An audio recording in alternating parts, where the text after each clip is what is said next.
No, he's just driving me up the wall. I do not know how much more of this I can take, and I don't know how much you can even help us, because it's just been going on for so long, and he's just driving me crazy. Hey, Doc, is there anything you can do to put a stop to my wife's incessant blabbering? It goes on and on about nothing. Hey, keep your eye on me, Doc. If she doesn't stop talking soon, you'll see a real live example of spontaneous combustion. One can always hope. What did you say? Now, please, we won't make any progress if we don't listen to one another. Why don't you sign for those divorce papers? Or, better yet, put a bullet through my right temple. Darling, I've thought about it, but I don't think I'd last too long in prison, and besides, orange really isn't my color. She's clever, Doc, isn't she clever? Charming as all hell. Now, Anne, your body language is telling me you didn't mean those things you just said. Oh, but doctor, right now I would like to shoot my husband, or perhaps dismember a certain body part as well. He was so mean to me last night. Honey, you were awful. Knock, knock. Hi, Mrs. P. Gladys. Hi, everyone. Gladys. Can I get you anything? Pineapple juice? Gladys! Gladys! I am in session right now. I apologize for the interruption. I am so sorry, Mrs. P. I had no Gladys. idea. Gladys! That is all right. Let's just be a little bit more aware of our schedules in the future, okay? All right. More. Exactly. This is real progress. I think we're really starting to open up to each other, communicate. Hey, Shrinky, no offense, but what goes on between my wife and me in private is really none of your damn business. If that's the case, Jim, then what are you doing here? Well, Doc, you should Please, know... call me Dana. Fine. Dana, you should know that what's going on between my wife and me is pretty deep-seated. I don't know how much more I can personally take. We don't have sex except when we're trying to make a damn baby, and then there's the trouble we're having trying to conceive.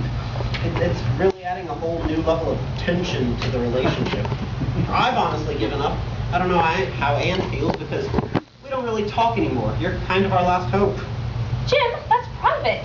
Now, Anne, you came here so I could help you work through things. This is what working through things feels like. It's long, slow, hard work. Fine. Then let's discuss my husband throwing his dinner down, his dinner that I spent hours preparing, then calling me scum of the earth and marching out of the dining room last night. Jim, is that what happened? Of course it is, Doc. Why would I lie? Yeah, she doesn't like to be called Please, Doc. Jim, it makes her happy. Look, Dana, here's the thing. Anne's not lying about the dinner or name-calling or anything, but she's also leaving out a bit of information. Now, last night, we were having a lovely dinner when she decided to bring up a certain doctor's appointment. Apparently, she went behind my back the other day and got a fertility test. It turns out, as she'll gladly tell you, that our trouble isn't her fault. So, whose fault is it? Must be my fault. I know it's not your fault. What frustrates me is you won't even consider adoption. It hurt me. Dana, I wanted to be a part of this, and she goes to the damn fertility doctor without me. That's good, Jim. Talk to her. I was protecting myself, Jim. I was so worried that it was me. That it was all my fault, and I didn't want you to think less of me. Oh, yeah? Well, now I do. Jim! I understand that you're upset, but I think Anne's trying to apologize. Jim, I'm sorry. I really am. I was wrong. It's just I want so badly for this to happen for us, and I thought... I don't know what I thought. I shouldn't have gone without you. That was beautiful, Anne. It takes a lot of courage to admit that our choices aren't always the right ones for our relationship. Jim, look at me. Let's talk about what happened. We've been through this before. It's good, Anne. Talk to him. Is adoption even on the table? I don't think so, Anne. I don't want anything to do with you right now, let alone have children with you.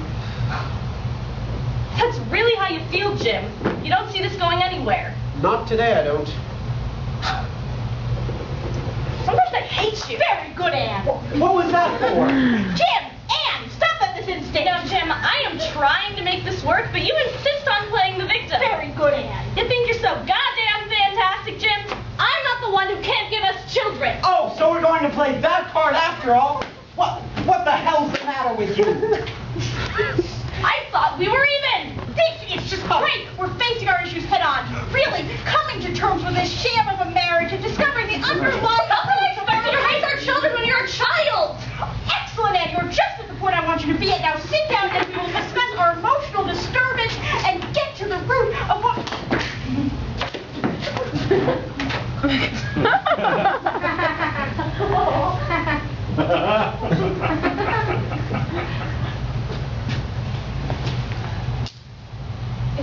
Is she dead?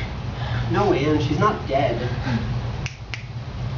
She's definitely unconscious, though. At least you got her to shut up.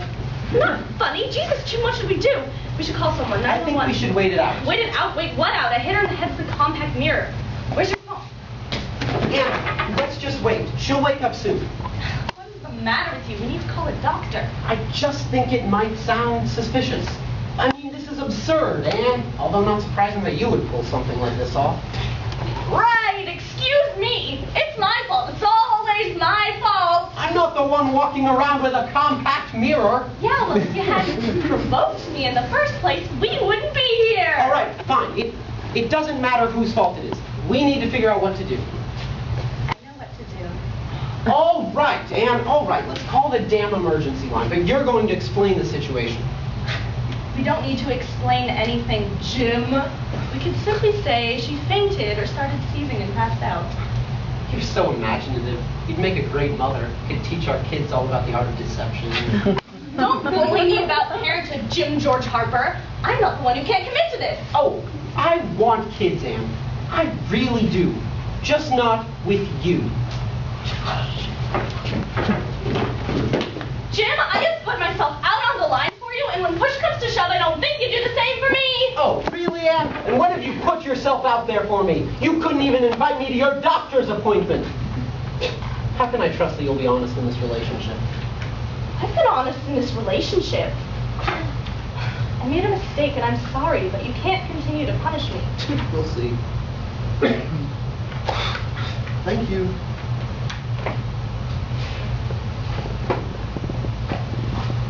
She needs a doctor, Jim. She'll wake up soon. Let's just wait here to make sure she's all right.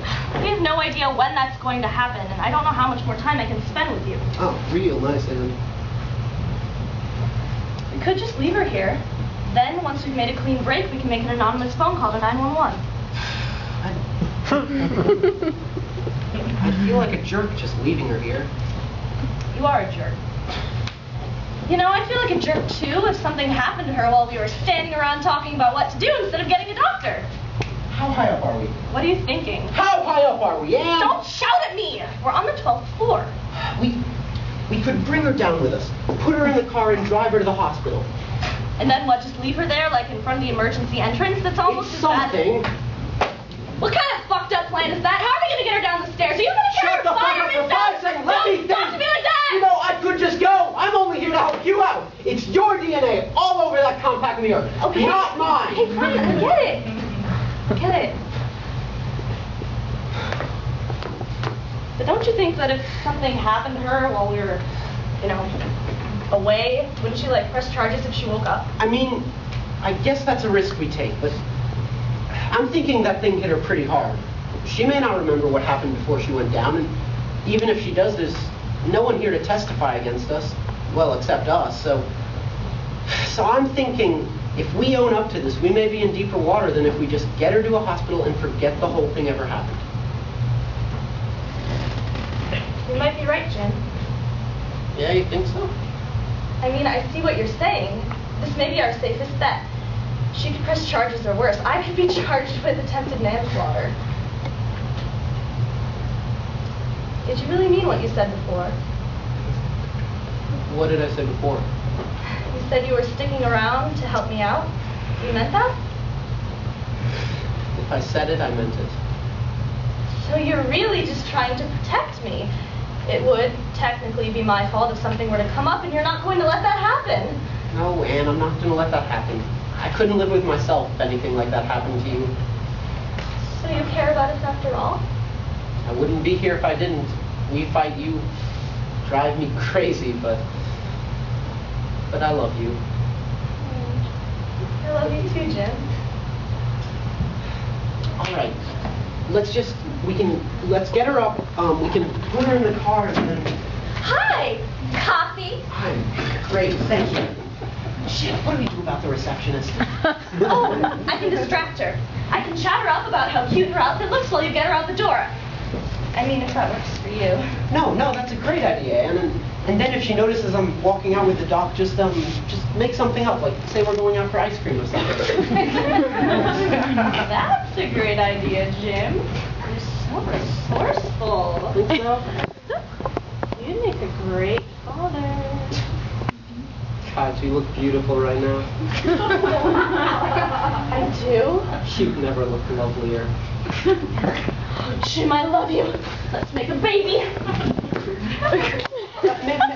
Maybe we should take care of her first and then go home and celebrate. Okay, let's get her to the hospital. You're such a sweetie. I know, I just don't know if I can wait. Everything all right in there, Mrs. P? Yes! Thank you, Gladys. We're actually making great progress. Had to extend our session. Good. Sounds like you're working real hard. I'll leave you to it. That was brilliant.